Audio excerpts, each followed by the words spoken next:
On a tense May morning, a federal courtroom in New York transformed into the epicenter of global attention, as actor Jamie Foxx took the stand to testify in a case involving Sean "Diddy" Combs, once considered a close friend. Foxx's testimony is believed to hold the potential to shed light on serious allegations swirling around Hollywood's entertainment industry, where questions of power dynamics and financial influence have come under scrutiny in this investigation. Well, I hang with P. Diddy, a lot, man. Sean, Puffy Combs, and we hang out, man. I mean, we party. I call him Black Gatsby, man. Jamie Foxx laughed off his party days with Diddy, poking fun in his Netflix comedy special Jamie Foxx: What It Happened Was, which is streaming now. The actor and comedian, breaking his silence about his road to recovery after his near-fatal stroke last year, spawned conspiracy theories on social media. A 20-year friendship shattered in an instant. What did Jamie Foxx reveal that left Diddy reeling, unable to recover? Hollywood has never witnessed a betrayal quite this staggering. Once upon a time, Jamie Foxx and Sean "Diddy" Combs were an inseparable duo at exclusive gatherings reserved for the true elite nights, filled with glittering promises of transformation over clinking glasses, where secrets were traded for silence and fame was built at the cost of one's soul.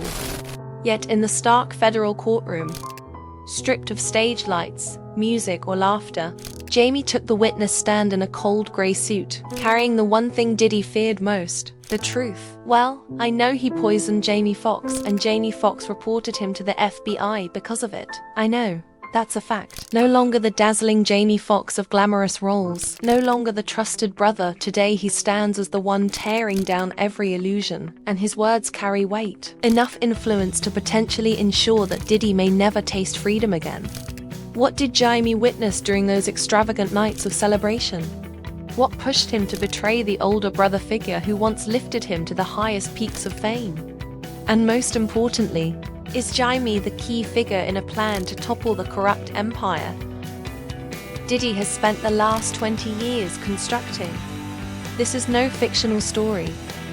This is the harsh truth, and you're about to learn secrets that have never before come to light. These are the secrets that Hollywood has invested millions to hide for 2 decades. I know some will label me a traitor, but keeping silent would make me an accomplice. For 20 years I closed my eyes, turned a deaf ear, and pretended not to know, because I too profited from that corrupt system. But today I have decided to speak the truth. At this moment, Jamie Foxx stopped, taking in a deep breath, his eyes scanning the room before settling on Diddy. Even then, Diddy's gaze met his, narrowed eyes burning with an intense ferocity, as if he wanted to break Jamie's will despite the barrier of the witness stand between them. The accusations, human trafficking, extortion, and violence had already captivated the world's attention. Yet no one could have foreseen that Jamie Foxx, once Diddy's trusted friend, ally, and brother during their glory days, would be among those to testify. As Jamie entered, the courtroom descended into a hush. His hands were shaking, his eyes were ringed with red, but his voice held a steady, unwavering firmness. I'm here to expose the devil who's been hiding in plain sight. I've seen what Diddy has done, not only to me but to Cassie and so many others. That declaration hit like a stone thrown into a calm lake, sending waves of shock through Hollywood. Jamie Foxx, who once shone brightly at Diddy's side at lavish parties, now stood ready to condemn the man he once called a friend. What pushed him to betray that bond? What drove a star like Jamie, with such a celebrated career, to risk it all for the sake of the truth? I just didn't want you to see me like that, man, you know? I wanted you to see me smiling, having a good time, partying, making jokes, doing a movie, a TV show. I didn't want you to see me like, now, by staying silent sometimes, things, spiral out of control.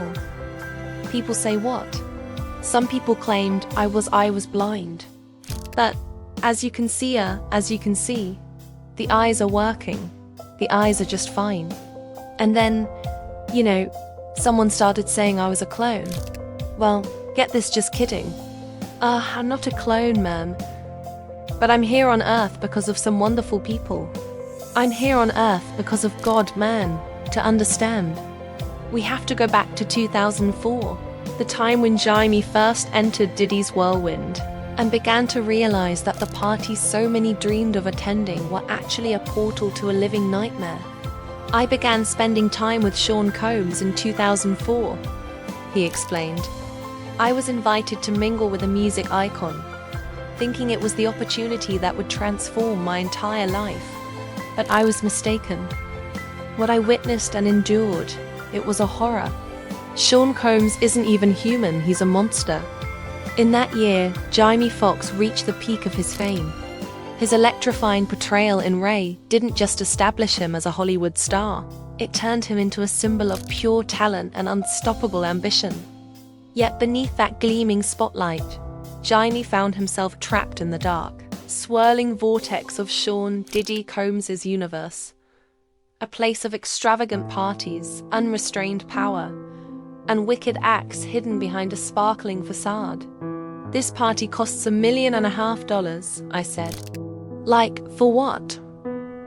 I mean, what were you telling me? He replied, it costs $1.5 million to make this party happen. I said, huff, oh my God, I love it. The party's incredible, yes. The mayor is even here and all. I said, but that's just too much money. I said, you come to my place in Los Angeles, I'll throw you a party for $400 that would match this party. And he got a little upset. 'Cause, you know, he was like, yo, no, I'm known for this. _ don't even try to compete. Today, inside this historic courtroom, Jamie Foxx stands, carrying the burden of deep emotional wounds and equipped with undeniable proof to reveal the true nature of Diddy. Not just a music magnate, but a predator disguised as a man.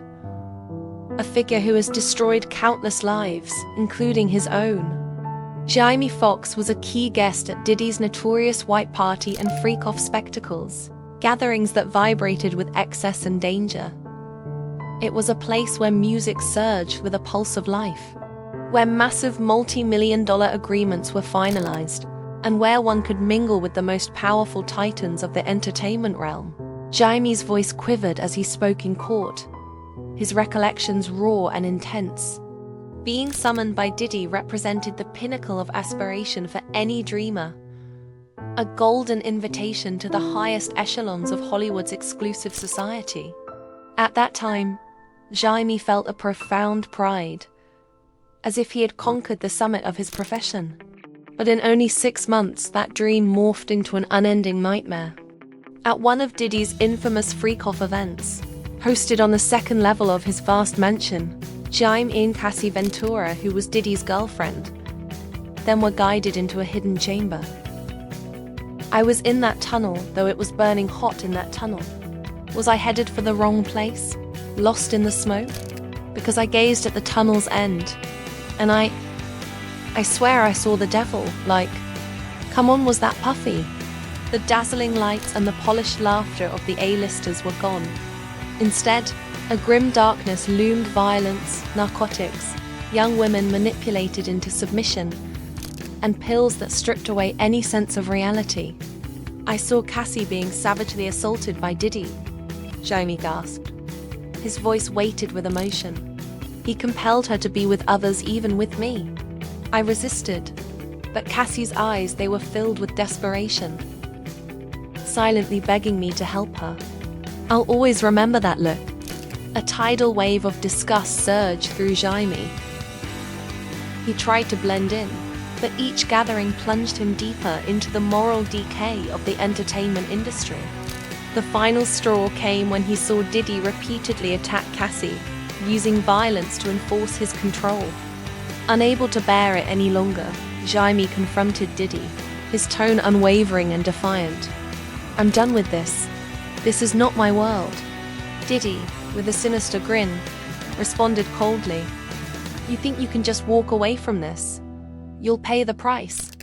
Jamie initially dismissed the threat, brushing it aside as mere empty words.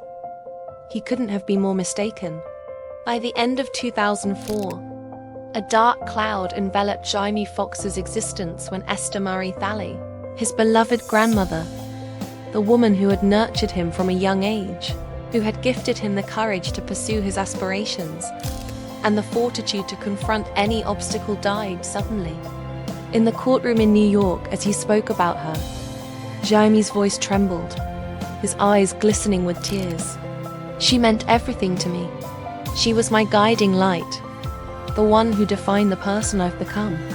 Engulfed by his grief, Jamie sought comfort from Diddy, someone he had once called a friend. Yet, in a drunken exchange, Diddy unleashed a harsh laugh and coldly revealed, "You think your grandma passed away from natural causes? You believed you could just escape me so easily." In that instant, Jamie froze, his world unraveling. Anger overwhelmed him and he lunged at Diddy, striking him forcefully in the face, yelling, "My grandmother was innocent. How could you do this?" Diddy merely smirked in reply, "You're naive, Jamie. Anyone who dares to cross me pays a heavy price." Those chilling words burned themselves into Jamie's memory, exposing Diddy not just as a powerful individual, but as the embodiment of evil willing to destroy anyone who dared oppose him. That instant marked a defining shift in Jamie's life. He realized he could no longer pretend not to see Diddy's crimes. Together with Cassie, who suffered endless abuse at Diddy's hands, Jamie embarked on a dangerous mission, collecting evidence in secret. Every piece of documentation, every conversation captured, every disturbing recollection from those grotesque freak-off parties became a weapon in their fight. Jamie was fully aware of the risks he faced. Diddy would go to any lengths to silence threats to his empire, but driven by the grief of losing his grandmother, the fury at witnessing such evil, and his empathy for victims like Cassie, Jamie evolved from a broken man into a quiet, determined warrior, prepared to sacrifice everything to seek justice. We believed it would be the final, crushing blow by 2016. Jamie and Cassie made a firm decision to act. They understood that confronting Diddy was equivalent to stepping into a fight where the odds were overwhelmingly stacked against them, that he was not merely a powerful man, but was also supported by an unseen yet extremely powerful network inside the entertainment world. Nonetheless, their faith in justice and the intense pain of what they had both seen drove them to strike back with force. Together, they released an incriminating video, a sharp piece of proof that revealed Diddy viciously beating Cassie in the hallway of a luxurious hotel. The recording, showing Diddy's face twisted in anger as he viciously attacked Cassie, delivered a sharp blow to the carefully maintained image he had built. In court, Jamie gave his testimony, his voice shaking under the weight of those painful memories. "We thought that video would tear away his mask, revealing to the world that Diddy wasn't just a music mogul, but a ruthless abuser, a real monster. But they had misjudged Diddy's influence, or more accurately, the strength of the powerful empire standing behind him. In only 30 minutes after the video was released, it disappeared from the internet, erased as if it had never been posted. Social media platforms, which should have been defenders of justice, turned into unwilling partners to Diddy's side. Posts were removed, accounts that shared the video were frozen, and voices of support were silenced in a disturbing silence. The lawsuit Cassie courageously filed, hoping it would light the spark of justice, was extinguished with cold precision. In under 24 hours, the case was settled privately, hidden behind vague wording and overwhelming financial pressure that left Cassie no option but to surrender. In the courtroom, Jamie lowered his head, his voice dropping into a bitter whisper. "We came to understand that Diddy wasn't our only enemy. He wasn't working alone. Behind him stood a vast web of influence.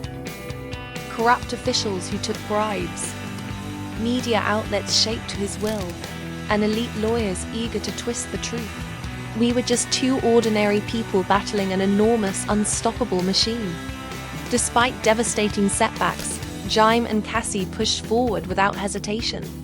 For the next 7 years, they worked relentlessly to gather proof. Records of human trafficking, drug and weapons smuggling, bribes paid to officials to hide crimes, fake charities, and schedules that revealed money laundering through shell companies. They worked in secrecy, fully aware that every move balanced on a knife's edge between survival and destruction.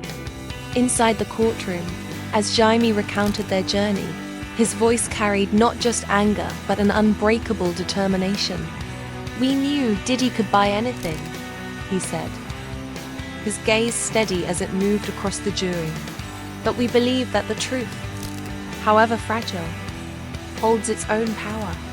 Every document, every recording, every painful memory we've brought here is meant to make sure no one else has to go through what we did. Diddy might be powerful, but he's not above justice, and I'm here to prove that." In 2023, after nearly 20 years of living in fear and rage, Jaime Foxx and Cassie Ventura decided to launch their final offensive against Sean Diddy Combs. They had spent years carefully gathering evidence. Every piece of documentation, every hidden recording, every painful memory of Diddy's crimes, from violent attacks to human trafficking and money laundering through fake charities. Inside Jaime's heart, the fire for justice burned stronger than ever. "We knew Diddy wasn't someone to take lightly," Jaime told the court, his stare unwavering yet filled with determination. "He had money, power, and a vast network protecting him. But we believed that the truth, however fragile, could bring him down. Like people balancing between life and death, they moved forward with extreme caution. Jaime and Cassie made careful plans to reveal everything. A vast cache of evidence powerful enough to expose not only Diddy but the massive criminal empire he controlled. Yet what they hadn't counted on was that Diddy had known about their plans all along. Like a seasoned predator, he had followed their every move, quietly waiting and letting them think they were in control. Behind the scenes, Diddy watched their efforts with cold amusement, convinced he had already determined their fate. He let them build up hope and dared them to dream of justice only to strike at the final moment, crushing every hope they had. "I thought I had been thorough," Jaime later confessed. "I encrypted every file, backed up every piece of evidence to the cloud, and even used the latest surveillance tech. I was sure I was ahead of him, but I was wrong. He had known everything." On the night before their planned meeting to finalize their strategy to expose the evidence, Diddy and his men showed up at Jaime's home, pretending to be partners excited about a new music project. Jaime, who had learned to doubt every one of Diddy's moves, had made his own preparations. Sewn into a button on his shirt was a high-tech hidden camera, small, but powerful enough to record everything in crystal clarity and send it straight to the cloud. As the door opened, the camera quietly started recording. But before Jaime could react, one of Diddy's men pulled a black bag over his head, while another struck him brutally on the back of the neck with a baton. Jaime crumpled to the floor, slipping into unconsciousness. He was dragged to a deserted warehouse on the edge of the city, a place that smelled of mold and carried the cold dread of death. There, Diddy was waiting, his eyes shining with the satisfaction of a hunter closing his trap. Diddy stepped forward, each step echoing in the empty warehouse. "You dared to betray me, Jaime," he spat, his voice thick with disdain. "You and Cassie really thought you could bring me down." Diddy launched the savage assault on Jaime, each punch landing like a hammer blow meant to destroy his will. "You dare cross me, Jaime? You think you and Cassie can take me down?" he hissed, his anger seething. Then, with a twisted grin, he pulled out a pill. He bragged it was neurotoxin excess special poison from his private lab, designed to cause brain hemorrhages and strokes without leaving any trace. "You'll be the first to test it," he said, his voice dripping with malice. One of his men forced Jaime's mouth open, and Diddy shoved the pill inside. The hidden camera, still recording, caught his chilling words. "Sleep tight, Jaime." Jaime's body shook violently as the poison took hold, his blood pressure spiking and blood vessels bursting in his brain. Diddy and his men left him there, making it look like he had drunk himself to death, broken whiskey bottle and all. Pure luck saved him. A passing truck driver saw Jaime and called for help. At the hospital, a team of doctors fought to save him, performing emergency surgery to relieve the pressure on his brain. Against the odds, they pulled him back from death's door, but Jaime fell into a deep coma, clinging to life by a thread. The attack was officially written off as a random mugging, a stress-induced stroke, nothing suspicious. The jacket with the hidden camera remained at the warehouse, but the footage had already been safely uploaded to the cloud.